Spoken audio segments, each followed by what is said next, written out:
Hello students. तो जो part रह गया था उस पार्ट को हम आगे करेंगे। छठवीं चौपाई हम पढ़ते हैं। चैप्टर कौन सा चल रहा था? लक्ष्मण मूर्छा और राम विलाप। तुलसीकृत रामचरितमानस है। इसमें जो चौपाइयां रह गई थी वो चौपाइयां हम पढ़ेंगे आगे की। बहुविध सोचत सोच विमोचन स्रवत सलिल राजीव दल्लोचन। प्रभु श्री राम इस प्रॉब्लम का विमोचन करने की सोच रहे हैं कि ये परेशानी कैसे टले और उनके स्रवत मतलब बहने लगे और राजीव दल्लोचन मतलब उनके जो कमल के समान जो नयन है उनसे आंसू झरने लगते हैं। तो इस प्रभु श्री राम को रोते हुए देखकर भोले बाबा से पार्वती मैया कह रही है कि प्रभु ये क्या हो रहा है, आप ही कुछ करो। तो फिर वो कहने लगे, क्या कहने लगे भोले बाबा पार्वती मैया से कि उमा एक अखंड रघुराई, कि वो तो अखंड है, उनको कैसे कोई दुख हो सकता है, कोई कष्ट हो सकता है। नर गति भगत कृपाल दिखाई, ये तो मनुष्य के लिए मनुष्य को दिखा रहे हैं कि किस प्रकार मानव का जीवन कैसा होता है और मानव के जीवन में किस प्रकार कष्ट देखने होते हैं। तो वो एक सामान्य मनुष्य की भांति अपने भक्तों को बता रहे हैं ये बातें। तो समझिए, इसके हम कठिन शब्द देखते हैं। सोच विमोचन मतलब शोक को दूर करने वाला। वैसे प्रभु श्री राम दुनिया के शोक दूर करने वाले हैं, खुद ही वो कितने लोगों के शोक को दूर करते हैं और आज वो शोक में ऐसे डूबे हुए हैं जैसे मतलब लक्ष्मण जी के शोक को देखकर, लक्ष्मण जी को मूर्छित देखकर वो खुद शोक में डूब गए। तो तभी तो पार्वती मैया बोली कि भैया, वो उनसे क्या नाम है, शिव जी से, कि प्रभु आप ही कुछ करो। शिव जी कहते हैं कि वो खुद अखंड है, उनके ऊपर कोई दुख नहीं मंडरा सकता। स्रवत सलिल मतलब बहता हुआ जल आंसुओं से के लिए होता है यहाँ पर। राजीव दल्लोचन मतलब कमल के पंखुड़ियों जैसे नेत्र। अखंड रघुराई मतलब भगवान श्री राम अखंड है, अविनाशी है रघुनाथ भगवान राम, उनका विनाश नहीं हो सकता। नरगति भगत मनुष्य की स्थिति और गति बता रहे हैं, वो कृपाल कृपा करने वाले, ये तो दुनिया पर कृपा करने वाले हैं ये तो संदर्भ क्या है? ये हमारी प्रस्तुत पंक्तियां हमारी पाठ्य पुस्तक आरो से ली गई हैं। इसके कवि कौन है? तुलसीदास जी हैं। प्रसंग क्या है? लक्ष्मण की मूर्छा देखकर प्रभु श्री राम अत्यंत शोकाकुल हो गए। उनकी स्थिति देखकर भगवान शिव माता पार्वती को यह समझा रहे हैं कि प्रभु राम सामान्य मनुष्य की तरह शोक कर रहे हैं, यह उनके द्वारा रची गई लीला है जो भक्तों के प्रति उनकी कृपा को दर्शाती है। हाँ, तो भोले बाबा समझा रहे हैं उमा मतलब पार्वती मैया को कि ये केवल और केवल उनकी रची हुई लीला है। वो क्या, उनके ऊपर क्या विपत्ति आएगी, वो सारी विपत्तियों, दुनिया की विपत्तियों को दूर करते हैं, दुनिया के शोक को दूर करते हैं और आज खुद शोकग्रस्त हो गए। क्या देखकर? लक्ष्मण की मूर्छा देखकर। बहुविध सोचत सोच विमोचन स्रवत सलिल राजीव दल्लोचन। कवि कहते हैं कि संसार के सभी प्राणियों के शोक को दूर करने वाले प्रभु राम लक्ष्मण की स्थिति देखकर स्वयं शोक में डूब गए। लक्ष्मण जब मूर्छित थे तो उनकी स्थिति देखकर वो शोक में डूब गए थे। उनके कमल के समान नेत्रों से अश्रु धारा बहने लगी। यह दर्शाता है कि प्रभु राम ने इस स्थिति में एक सामान्य मनुष्य की तरह व्यवहार किया है। और जब ऐसा व्यवहार चल रहा था तो पार्वती मैया ने सोचा कि ये कहीं वास्तव में तो गड़बड़ नहीं हो रही। तो उमा एक अखंड रघुराई, तो पार्वती मैया जब शिवजी से कहती है तो शिवजी उन्हें समझा रहे, नर गति भगत कृपाल दिखाई, कि भगवान शिव माता पार्वती को बताते हैं, मतलब शिवजी किसको बताते हैं? माता पार्वती को बताते हैं कि प्रभु राम अखंड है, अजर अमर है। वे केवल अपनी लीला के माध्यम से संसार को यह दिखा रहे हैं कि मनुष्य की स्थिति शोक और कष्ट में कैसी होती है और उनके इस व्यवहार में भक्तों के प्रति अपार कृपा और संवेदनशीलता छिपी हुई है। तो काव्य सौंदर्य में भाव पक्ष देखिए इसका, प्रभु राम की करुणा और उनकी मानव लीला का वर्णन है, भक्तों के प्रति उनकी कृपा का भाव है। शिल्प पक्ष कैसा? चौपाई छंद का प्रयोग हुआ है इसमें। रूपक अलंकार राजीव दल लोचन, अनुप्रास अलंकार श्रवत सलिल, करुण रस की प्रधानता, रो रहे हैं तो करुण रस है। तत्सम शब्दों से युक्त अवधि भाषा है। बिंब योजना कमल दल के समान नेत्र और उनमें अश्रुधारा का सजीव चित्रण है। अगली पंक्तियां हम पढ़ते हैं, सोरठा की अगली पंक्तियां। मैंने सोरठा, चौपाई, दोहा तीनों इसके फर्स्ट पार्ट में आपको समझाए थे। आप पहले फर्स्ट वीडियो पूरी वॉच कीजिए तो आपको सोरठा, दोहा, चौपाई तीनों समझ में आएंगे। सोरठा दोहा का उल्टा होता है। प्रभु प्रलाप सुन कान विकल भय बानर निकर, आए गयो हनुमान जिम करुणा में है वीर रस। कि जब प्रभु प्रलाप कर रहे थे, प्रभु प्रलाप सुन कान विकल भय बानर निकर, आए गयो हनुमान जिम करुणा में वीर रस। कि मतलब जब उनके इस सोरठा में क्या बताया गया है कि जब प्रभु रो रहे थे, मतलब भगवान राम रो रहे थे लक्ष्मण को देखकर, तो सुन कान विकल भय बानर निकर, समस्त जो बानर भालू सब कुछ जो थे वहां पर, बंदर भालू जो भी थे सब रोने लगे। और इतने में आए गयो हनुमान, और उतने में ही बूटी लेकर पूरा पर्वत लेकर ही कौन चले आए? हनुमान जी चले आए। तो जिम करुणा में वीर रस, और वहां अचानक से जो करुणा थी, जो आंखों से आंसू बह रहे थे, उसमें वीर रस झलकने लगता है, क्योंकि हनुमान जी बड़ी वीरता से पूरा पर्वत ही धारण कर लाते हैं। प्रस्तुत पंक्ति हमारी पाठ्य पुस्तक आरो से ली गई है। इसके कवि तुलसीदास जी हैं। लक्ष्मण की मूर्छा से दुखी होकर प्रभु राम श्री राम शोकाकुल प्रलाप करने लगते हैं। यह दृश्य देखकर वानर सेना भी अत्यंत व्याकुल हो जाती है। तभी हनुमान जी संजीवनी बूटी लेकर वहां पहुंच जाते हैं, जिससे सभी में उत्साह का संचार होता है। व्याख्या सुनिए। प्रभु प्रलाप सुन कान विकल भय वानर निकर। तो कवि कहते हैं कि प्रभु राम का करुणापूर्ण प्रलाप सुनकर वानर सेना अत्यंत दुखी हो और चिंतित हो गई है। यह वानर सेना की भक्ति और उनके प्रभु के प्रति प्रेम को दर्शाता है। आए गए हनुमान जिम करुणा में वीर रस। और इसी बीच वहां कौन पहुंच जाते हैं? हनुमान जी पहुंच जाते हैं। तो इसी समय हनुमान जी संजीवनी बूटी लेकर वहां पहुंचते हैं। उनका आगमन ऐसा प्रतीत होता है जैसे करुण रस के बीच वीर रस का संचार हो गया हो। यह दिखता है कि संकट के समय में वीरता और भक्ति कैसे संतुलित होती है। भाव पक्ष क्या है इसमें? काव्य सुंदर में हनुमान जी की वीरता, प्रभु राम के प्रति उनका समर्पण, संकट में भक्तों की व्याकुलता और वीरता का संचार। सोरठा है इसमें, चौपाई छंद नहीं है, सोटा छंद है, ध्यान रखना। करुण रस है, वीर रस भी है, साथ ही साथ करुण, पहले रो रहे थे तो करुण था और फिर हनुमान जी आ गए बूटी लेकर तो वीर रस हो गया। तत्सम शब्दों से युक्त अवधि भाषा है। बिंब योजना वानर सेना की व्याकुलता और हनुमान जी का आगमन। निष्कर्ष देखिए इन पंक्तियों प्रभु श्री राम की करुणा और उनकी मानव लीला और भक्तों के प्रति उनकी अपार कृपा को सजीव रूप से चित्रित किया गया है। साथ ही हनुमान जी के आगमन ने संकट के समय वीरता और साहस का संदेश दिया है। अगली पंक्तियां हम देखते हैं जो चौपाई है। हर्ष राम बैठऊ हनुमाना। अब हनुमान जी क्या करते हैं? जब हनुमान जी वो बूटी लेकर आ जाते हैं तो फिर प्रभु श्री राम खुशी से, हर्ष से मतलब खुशी से, और हनुमान जी को अपने गले से लगा लेते। हर्ष राम भेटऊ हनुमाना अति कृतज्ञ प्रभु परम सुजाना। और आज प्रभु श्री राम बहुत कृतज्ञ हो गए हैं। कृतज्ञ नहीं हम होते हैं, इंसान होता है कृतज्ञ, तो प्रभु श्री राम क्या हो गए? कृतज्ञ, मतलब उसका एहसान देख रहे हैं, एहसान कह रहे हैं कि भैया तुम्हारा बहुत बहुत एहसान हुआ मेरे ऊपर कि अति कृतज्ञ प्रभु परम सुजाना तुरत वैद तब कीन उपाई। और फिर तुरंत वैद्य जी आए, वैद्य जी ने जड़ी बूटी ली, पीसी पासी, और जो लक्ष्मण जी थे उनको मूर्छा से बाहर लेकर आए। उठ बैठे लक्ष्मण हरसाई हृदय लाए प्रभु भेंटे भ्राता। और फिर प्रभु ने अपने भाई को हृदय से लगा लिया। लक्ष्मण जी उठ बैठे तो प्रभु ने भरत जी को, लक्ष्मण जी को किससे लगा दिया? अपने गले से लगा लिया। हर से सकल भालू कपि भ्राता। और वहां पर जितने भी बानर सेना थी पूरी को, क्या भालू और जो बानर वगैरह थे, वो सब हर से मतलब खुशी मना रहे हैं। कपि पुनि वैद तहां पहुंचावा। फिर कपि मतलब हनुमान जी, और वैद्य जी को जैसे के तैसे वहां झांकी तहां पहुंचा देते हैं। जय ही विदिता वही ताहि लई आवा। और जिसको जिस विधि से, मतलब जिसको जहां से लेकर आए थे उसको जहां की तहां पहुंचा देते हैं। जैसे हम किसी के यहाँ से कुछ सामान मांग के लेके आते हैं ना, तो भैया सामान को समय पर जहां की तहां पहुंचा देते हैं। भैया जिसके यहाँ से, इसके यहाँ से सिलेंडर लिया था उसका सिलेंडर दे दिया, इसके यहाँ से चूल्हा लिया था तो इसके यहाँ चूल्हा दे दिया। जब हमें जरूरत होती है तो मांग लेते हैं, लेकिन समय पर पहुंचाना भी होता है। लेकिन कुछ ऐसे होते हैं ले तो जाते हैं लेकिन लौटाने नहीं आते क्योंकि नीयत खराब होती है। संदर्भ आपको बताता हूं, प्रस्तुत पंक्तियां हमारी पाठ्य पुस्तक आरो से ली गई हैं। इसके कवि तुलसीदास जी हैं। हनुमान जी के संजीवनी बूटी लाने के बाद वैद्य ने तुरंत लक्ष्मण का उपचार किया। लक्ष्मण उसमें आ गए, जिससे सभी बानर, रीछ, प्रभु राम अत्यंत प्रसन्न हो गए। हर्ष राम बैठे हनुमाना अति कृतज्ञ परम सुजाना। तो जब हनुमान जी संजीवनी बूटी लेकर लौटे तो प्रभु श्री राम अत्यंत प्रसन्न हुए। उन्होंने हनुमान जी की वीरता और समर्पण के प्रति अपनी कृतज्ञता प्रकट की। तुरंत वैद्य तब कीन उपाय उठ बैठे लक्ष्मण हर्षाई। वैद्य राज ने तुरंत उपचार किया जिससे लक्ष्मण होश में आ गए। लक्ष्मण के उठने से सभी में हर्ष की लहर दौड़ गई। हृदय लाए प्रभु भेंटऊ भ्राता हर्ष से सकल भालू कपि भ्राता। और प्रभु राम ने अपने भाई लक्ष्मण को हृदय से लगाया। इस दृश्य को देखकर बानर और रीछ सभी हर्षित हो उठे।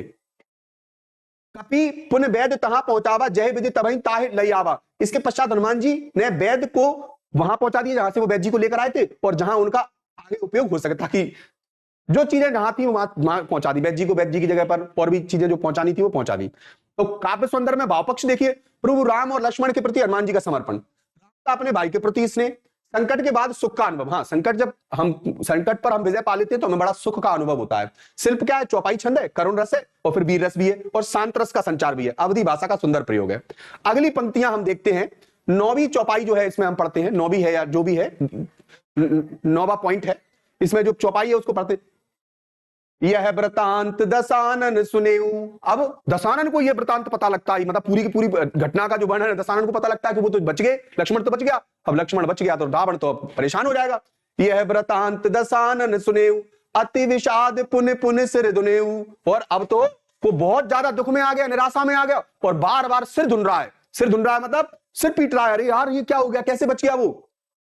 और व्याकुल कुंभकर्ण पहियावा, और फिर व्याकुल होके किसको बुलवाता है? कुंभकर्ण को। पहियावा मतलब बुलाना, कुंभकर्ण को बुलवाता है। विविध जतन करता ही जगावा, और वो तो जग ही नहीं रहा था भैया, क्योंकि कुंभकर्ण तो भैया कुंभकर्ण ही था, वो जाग नहीं रहा था। तो उसको हाथी से या फिर तमाम प्रकार के जतन करके आर कोच कर, उसको आर चुबो कर और हाथी को चिल्लवा कर, तमाम प्रकार से फिर भोजन की खुशबू सुंघाकर तब जाके कुंभकर्ण को जगाए। विविध जतन करता ही जगावा, जागा निश्चर देख कैसा, और फिर वो निश्चर क्या हो जाता है? जाग जाता है। और मानहु काल देह धर वैसा, और फिर वो क्या कर लेता है? काल जैसा देह लग रहा है उसका। कैसा? तो कुंभकर्ण बूझा कहु भाई, काहे तब मुख रहे सुखाई। और फिर कुंभकर्ण रावण से पूछता है कि सब लोगों के मुख इतने क्यों लटके हुए, क्यों मुख सूख रहे हैं, सब क्यों चिंता में है? तो लक्ष्मण वो सॉरी कुंभकर्ण किससे पूछ रहा है? रावण से पूछ रहा है। तो रावण बताएगा कि ऐसी ऐसी समस्या हो गई कि हमने जिसको लक्ष्मण शक्ति मारी थी मेघनाथ ने, वो क्या हो गया? वो होश में आ गया, और हमारे एक वीर जो है, उनके जो वीर थे वो मारे गए थे, उनके भी राक्षस मारे गए थे। तो बताते हैं इस प्रकार कि उन दोनों भाइयों ने, उन दोनों वनवासियों ने कैसे कैसे हमारे इतने मायावी वीरों को पछाड़ दिया। तो इसकी वृतांत मतलब घटना होती है। दशानन 10 सिर वाला रावण, भति मतलब प्रकार, विषाद मतलब दुख, निराशा, सिर धुनेऊ मतलब सिर पीटना, व्याकुल मतलब व्यथित, वैसा मतलब बैठा। ठीक है, यहां पर वैसा आया था ना। मानहु काल देह धर वैसा, तो कैसे बैठा? जैसे काल बैठा हुआ देह धर के।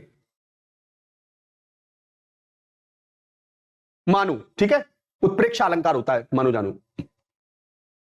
दह धर वैसा मतलब शरीर धारण करके बैठा हुआ हो। बूझा मतलब पूछा, काहे मतलब क्यों, तब तुम्हारा मुख सुखाई मतलब चेहरा सूख जाना या उदासी। प्रस्तुत पद्यांश हमारी पाठ्य पुस्तकारों से ली गई हैं, प्रस्तुत पंक्तियां हमारे पाठ्य पुस्तकारों से ली गई हैं, और इसके कवि तुलसीदास जी हैं। रावण ने, प्रसंग देखते हैं हम, रावण ने जब लक्ष्मण को ठीक होने की बात सुनी, रावण ने जब लक्ष्मण के ठीक होने की बात सुनी तो वह अत्यधिक क्रोधित और निराश हुआ। उसने क्रोध में कुंभकर्ण को जगवाने का आदेश दिया। व्याख्या सुनिए, यह वृतांत दशानन सुनेऊ, अति विषाद पुनि पुनि सिर धुनेऊ। जब रावण ने लक्ष्मण के स्वस्थ होने की बात सुनी तो वह क्रोध और निराशा से बार बार अपना सिर पटकने लगा। व्याकुल कुंभकर्ण पहियावा, विविध जतन कर ताय जगावा। रावण ने कुंभकर्ण को बुलवाया और उसे जगाने के लिए अनेक प्रकार के प्रयास किए। जागा निश्चर देख ही कैसा, मानव काल दह धरे दे धरे वैसा। तो जब कुंभकर्ण जागा तो उसका स्वरूप ऐसा लग रहा था जैसे स्वयं यमराज ने शरीर धारण कर लिया हो, मतलब काल जैसा लग रहा था। कुंभकर्ण बूझा कहू भाई, कुंभकर्ण पूछता है क्या पूछता है कि कहो भाई क्या बात है गई, काहे तब मुख रहे सुखाई। कि कुंभकर्ण ने जानने के बाद रावण से पूछा, जागने के बाद रावण से पूछा कि उसका चेहरा इतना उतरा हुआ और उदास क्यों है, सब लोगों के मुंह इतने क्यों लटके हुए हैं। काव्य सौंदर्य वापस क्या, रावण की निराशा क्रोध है इसमें। ठीक है, कुंभकर्ण का भव्य और भयावह स्वरूप है। संकट के समय रावण का हताश होना, शिल्प क्या है, दुआ छंद है इसमें। उपमा अलंकार, मानव काल देह धर वैसा। ठीक है, वैसा मतलब उत्प्रेक्षा, मानो जानो उत्प्रेक्षा अलंकार। अच्छा वैसा, तो सा आ गया तो उपमा हो गया। वीर रस और भयानक रस का समावेश है, वीर रस भी है, भयानक भी है, और तत्सम शब्दों का प्रयोग है। बिंब योजना, कुंभकर्ण का जागना और उसका स्वरूप ही हमारे लिए इमेज दिमाग में आती है, बिंब योजना। तो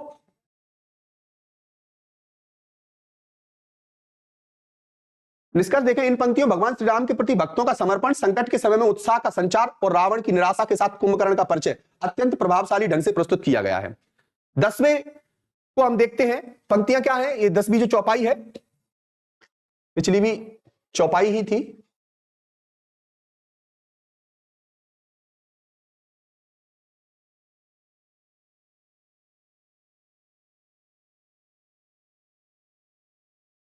हाँ पिछली भी चौपाई थी, दोहा नहीं है इसमें।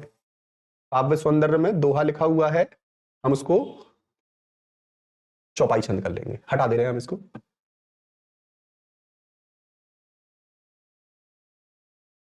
ओके, तो चौपाई छंद है। उसके बाद हम अगली चौपाई पढ़ते हैं 10वें नंबर की। कथा कही सब ते ही अभिमानी।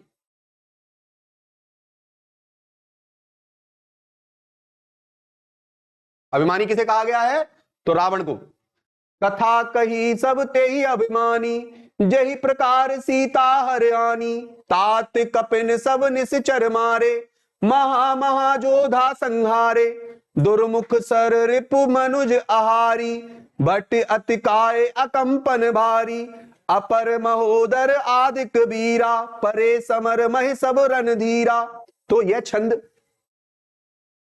जो है, पहले इसके कठिन शब्द देखिए। अभिमानी घमंडी, जेई मतलब जिसने, हरियाणी हरण करके ले आना, तात भाई, कपिन मतलब बानरों ने, निश्चर मतलब राक्षस, महा बड़े बड़े, जोधा योद्धा, संगारे मार डाले, दुर्मुख मतलब कड़वी वाणी बोलने वाला एक राक्षस का नाम था, सुररिप मार दिया, दुर्मुख मार दिया, देवताओं का शत्रु, देवांतक मार डाला, मनुज आहारी मनुष्य को खाने वाला, नरांतक मार डाला था। तो भट्ट ये भी योद्धा, ये सब बड़े बड़े योद्धा पछाड़ दिए उन्होंने, दोनों भाइयों ने। अतिकाय विशाल का एक राक्षस का नाम, ये भी मार डाला। अकंपन अडिग एक राक्षस का नाम, ये भी मार, भाई कितने राक्षस मार डाले थे इन लोगों ने। महोदर बड़े पेट वाला राक्षस भी मार डाला। आदिक अन्य इत्यादि, और न जाने कितने सारे राक्षस प्रभु श्री राम ने जो है संगार दिए। परे गिरे, ठीक है, समर युद्ध में मर के गिर गए, मतलब एक तरीके से। मही मतलब पृथ्वी पर, रणधीरा मतलब युद्धवीर। अब आप संदर्भ देखिए, संदर्भ क्या है? यह चौपाई रामचरितमानस के युद्धकांड से ली गई है। इसमें भगवान श्री राम की सेना द्वारा राक्षसों का नाश और युद्ध के महत्वपूर्ण प्रसंग का वर्णन किया गया है। प्रसंग देखिए, हनुमान जी ने श्री राम को बताया कि उन्होंने कैसे माता सीता का पता लगाया और रावण की लंका में भय पैदा किया। इस बीच श्री राम की सेना ने रावण की शक्तिशाली राक्षसों योद्धाओं का नाश कर दिया।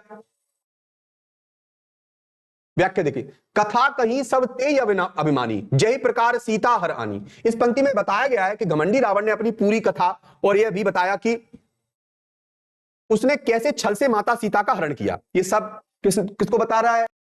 कुंभकर्ण को बता रहा है। क्या बता रहा है कुंभकर्ण को? कि इस पंक्ति में यह बताया है कि घमंडी रावण ने अपनी पूरी कथा, और यह भी बताया, पूरी कथा जो उसने बताई, और यह भी बताया कि उसने कैसे छल से सीता माता का हरण किया है, माता सीता का हरण किया।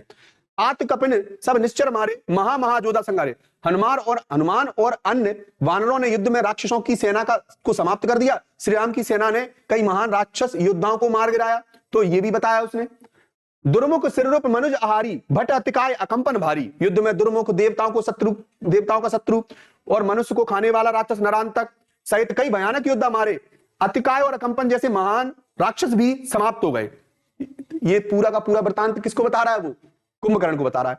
अपर मदोहर आदिक बीरा, परे समर महेश सब रणधीरा। और अन्य योद्धा जैसे महोदर और अन्य वीर युद्ध में धराशायी हो गए। सभी युद्ध वीर पृथ्वी पर गिर पड़े हैं। तो यहां पर सीधी सीधी पंक्तियां दोहा की हैं, और दोहा में क्या है कि सुन दस सिकंदर बचन तब कुंभकर्ण बिलखान, और जगदम्बा हरियाण अब सठ चाहत कल्याण। की सुन दस सिकंदर बचन तब कुंभकर्ण बिलखान, जगदम्बा हरियाण अब सठ चाहत कल्याण। कि यहां पर कुंभकर्ण अपने भाई रावण को बता रहा है। क्या बता रहा है? दसकंदर के वचन सुन के। दसकंदर रावण, वचन मतलब बात, कुंभकर्ण मतलब रावण का भाई, बिलखान मतलब दुखी होकर रोना, जगदम्बा जगत की माता सीता, हरियाण मतलब हरण करके लाना, सठ मूर्ख कल्याण भला। कि मतलब तुमने जग की सीता माता, जो पूरे जग की माता है, उसका तुमने हरण कर लिया, और अब तुम कल्याण की इच्छा रखते हो। कल्याण हमारा किसी का नहीं होने वाला। अब इसमें कुंभकर्ण ने स्पष्ट बता दिया था, विनाश है हमारा, या तो वापस कर दो, क्षमा मांग लो। संदर्भ, यह पंक्तियां आपको तो बस इतना ही लिखना है, यह पंक्तियां रामचरितमानस के युद्धकांड से ली गई हैं। इसके कवि कौन है? तुलसीदास जी हैं। प्रसंग में कुंभकर्ण ने अपने भाई रावण से सीता हरण के बारे में सुना। कुंभकर्ण ने सुना सीता हरण के बारे में, तो उसे समझ में आ गया कि रावण यह अनुचित कार्य करके अपने और लंका के विनाश का मार्ग प्रशस्त कर लिया है। कि रावण ने हमारी सबकी लंका लगवा दी। लंका की तो लंका लगी सो लगी, हमारी भी लंका लगवा दी रावण ने। व्याख्या, सुन दस के अंदर वचन तब कुंभकर्ण बिलखान। जब कुंभकर्ण ने रावण के मुख से यह सुना कि उसने माता सीता का अपहरण किया है, तो वह व्याकुल होकर रोने लगा। उसे महसूस हुआ कि रावण ने घोर अन्याय किया है। फिर रावण उसको भी परेशान करता है, उसको भी प्रिक करता है, उससे भी कहता है अच्छा डर गया, कहा यार तू भाई नहीं हो सकता। तो कुंभकर्ण कहता है नहीं मैं लड़ने जाऊंगा, ऐसी कोई बात नहीं है, भाई की खातिर मैं लड़ने जाऊंगा, लेकिन मैं ये बात तो जानता हूं कि विनाश तय है, आपने जगत जननी को उठा लिया। तो अगला है जगदम्बा हरियाण अब सठ चाहत कल्याण। कुंभकर्ण अपने भाई रावण को मूर्ख और अज्ञानी कहा। उसने बताया कि सीता जो जगत की जननी है को छलपूर्वक हरण करके लंका लाने के बाद अब वह अपने कल्याण की इच्छा करता है। यह असंभव है, कल्याण नहीं हो सकता। सीता का हरण करने के बाद कल्याण नहीं हो सकता। हां, अगर आप क्षमा मांग लो, प्रभु श्री राम के चरणों में चले जाओ, तो आपको क्या मिल जाएगा? मृत्यु से मुक्ति मिल जाएगी, आपको मृत्यु नहीं मिलेगी आपको। कुंभकर्ण को यह स्पष्ट हो गया कि यह कृत अधर्म और अहंकार का परिचायक है और इसके परिणाम स्वरूप रावण और उसकी लंका का विनाश निश्चित है। तो कुल मिलाकर रावण अपनी मुक्ति चाहता था, इसलिए उसने ये सब कृत्य किया। रावण और रावण के अनुचित कार्य की आलोचना है इसमें। कुंभकर्ण का रावण को सही सलाह देने का प्रयास है। अधर्म और अहंकार का दुष्परिणाम की ओर संकेत है। कौन सा छंद है इसमें? दोहा छंद है। कौन सा छंद है? दोहा छंद है। और करुण और शांतिक रस का सम्मेलन है। सहज और प्रभावी भाषा, बिंब योजना, रावण की मूर्खता और कुंभकर्ण की व्यवस्था का सजीव चित्र। कुंभकर्ण बेचारा विवश हो गया था। सजीव चित्रण यहाँ पर अधर्म के प्रति सचेतता का संकेत है। निष्कर्ष क्या निकलता है इन पंक्तियों में? तुलसीदास जी ने स्पष्ट किया है कि अधर्म और अहंकार के मार्ग पर चलने वाला व्यक्ति अपने और अपने समाज का विनाश करता है। कुंभकर्ण जैसे राक्षस भी कुंभकर्ण जैसे राक्षस को भी रावण के अपराध का परिणाम समझ में आ गया था। कुंभकर्ण राक्षस था, लेकिन फिर भी उसको भी रावण के अपराध समझ में आ गए थे कि भाई बहुत बड़ी गलती कर दी तूने, गलत जगह पंगा ले लिया। यह प्रसंग धर्म की रक्षा और अधर्म के त्याग का महत्वपूर्ण संदेश देता है। तो इस प्रसंग से हमें पता लगता है कि हमें धर्म की रक्षा करनी चाहिए और अधर्म को हमें त्याग देना चाहिए। तो ये हमारा पाठ कंप्लीट हुआ, जिसमें हम लक्ष्मण मूर्छा और राम का विलाप जो पूरा किया है हमने, और ये तुलसीदास जी द्वारा रचित था, तुलसीदास जी के द्वारा लिखा गया है। तो ये पाठ हमारा अब कंप्लीट हुआ। और अगर आपको वीडियो पसंद आए तो प्लीज शेयर, लाइक, सब्सक्राइब करना ना भूलें। Okay, thank you.